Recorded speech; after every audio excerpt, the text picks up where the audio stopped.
Good morning, dear hearts. We are on lesson 327. Please subscribe.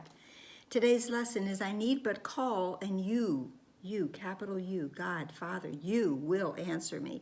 This is a lesson about faith and about trust. It is also a lesson about our freedom because it speaks of salvation. And salvation and freedom indeed are synonymous. And the lesson begins with the more text portion saying, I am not asked to take salvation, freedom, on the basis of an unsupported faith. For God has promised he will hear my call and answer me himself. Let me but learn from my experience that this is true.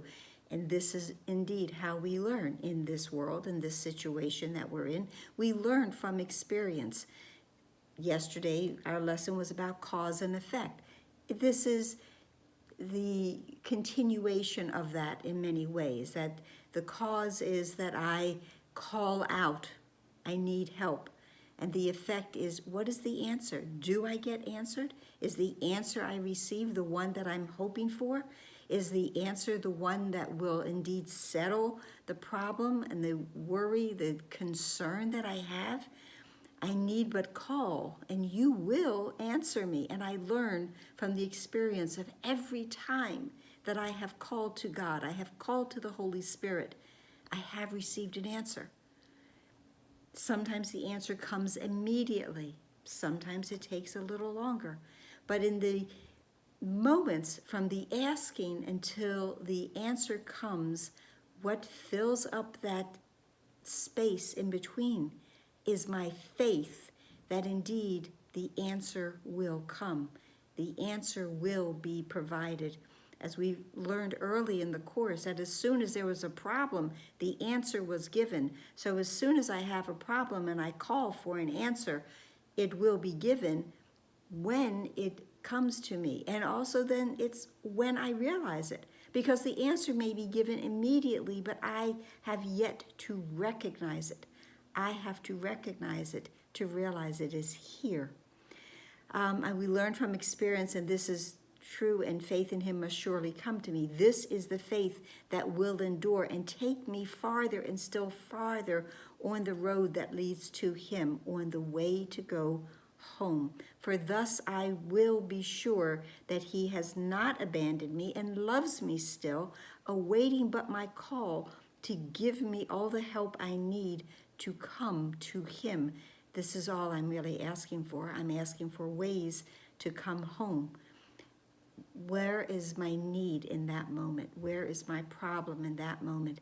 Well, it's probably in doubt because I'm probably in my ego. And when I'm in my ego, well, there's nothing there that I can depend on.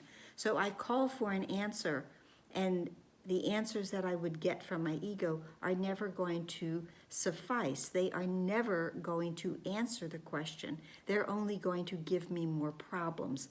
And therein, if I stay there, all that will happen is I build up more and more doubt. I cannot be in doubt and have faith at the same time. I need to quiet my mind. I need to go to God. I need to ask. And I'm going to go to lesson 169, which was by grace I live and by grace I am released. In paragraph 5, when it says that oneness is simply the idea that God is. And in his being, he encompasses all things. No mind holds anything but him.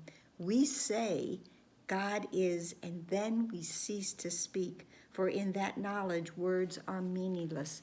So when I call out, and I say, God is, and get quiet, I will hear the answer. I will know that the answer is coming to me if I don't believe I've heard it immediately.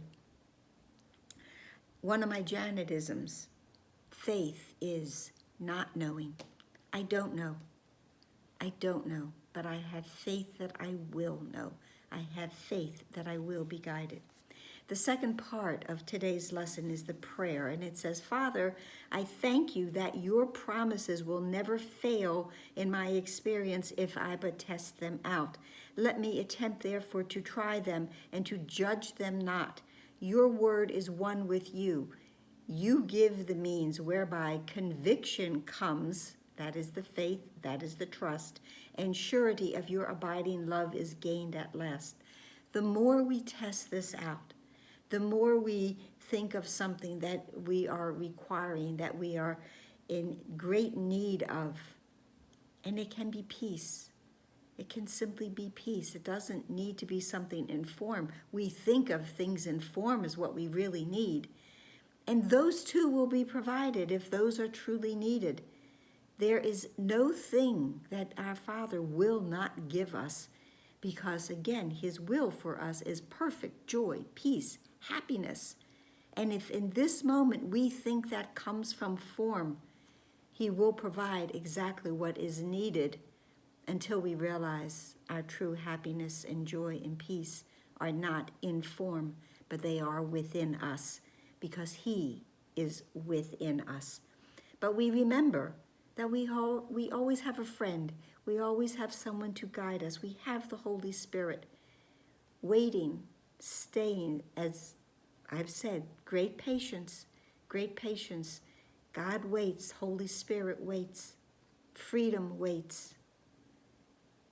Our brother waits for us to ask, to hold out our hand and be led home where our freedom is, where our salvation is.